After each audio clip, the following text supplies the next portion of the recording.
go in as much detail as you want or don't want. Like, who are you? Do you know what? I've been asking myself that a lot recently. Who am I? I'm Cam, I'm Miles. I'm an illustrator, artist, game enjoyer. Like, I'm a goofy guy. Like, what can I say? Like, I'm some guy. I'm some next guy from London. I'm Genevieve. I'm your sister. That's it. That sums it up, doesn't it? Okay.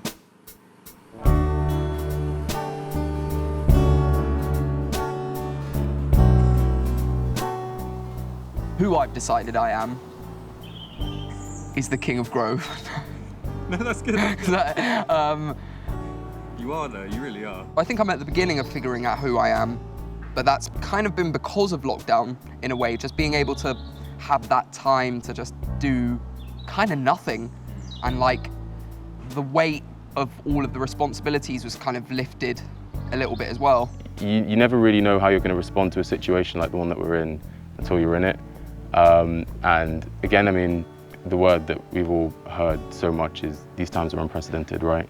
And I feel like, you know, it's the same with us as people. You don't really know all corners of yourself until you have enough experience to know how you're going to respond to different situations. In a twisted kind of way, it's an opportunity to kind of just sit in with yourself and figure things out. What have you discovered about yourself in lockdown?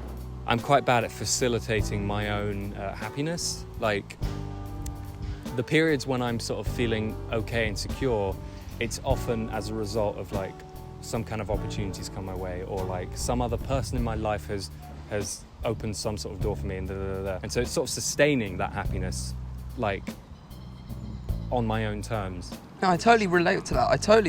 Because, yeah, it felt like before lockdown, I was getting so much gratification and satisfaction from things that were either career-related or opportunity-related. What else makes me happy? What else is it that makes me happy? I literally couldn't put my finger on it. It was like, nothing else makes me happy. It's literally just being like a career risk capitalist.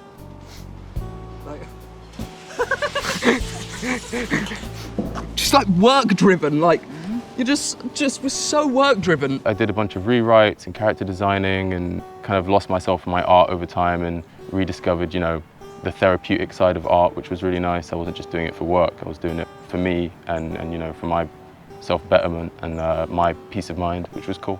Of course there's an element of me that wants to make good art, but I feel like I've been treating that like it's a given. It was a weird period for a bit, but then I just got used to it. I'm very grateful. It made me think more about how grateful I am.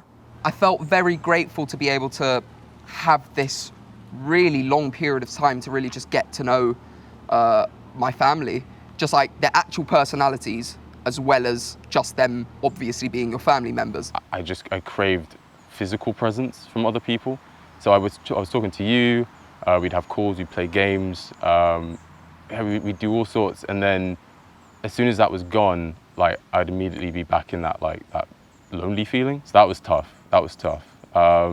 Kind of, yeah, getting used to being alone in the same four walls. But Kat Bailey's was all right. She was nice. She's not much of a conversationalist, but that helped.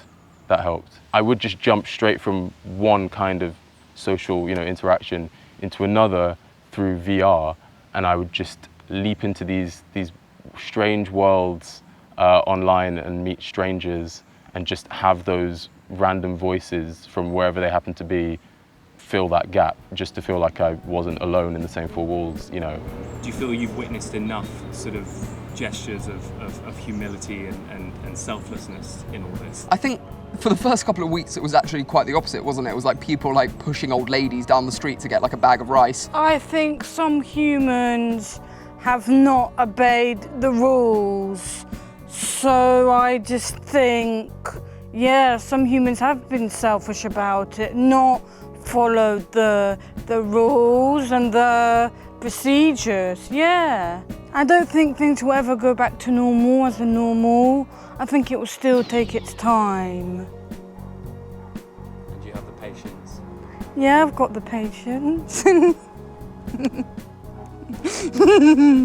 It's been nice watching London just as a city just chill out for a bit. Like as much as there is stress and as much as there is, you know, this looming thing over all of us, it was weirdly quite like meditative to kind of just watch everything slow down. Are you sort of, are you feeling optimistic about, you know, the world and where we're heading? Not really, to be honest. I think that the world is a very unpredictable place. You don't know, so... And maybe people's general kind of attitudes to one another has changed a little, but yeah, I think we're yet to kind of see.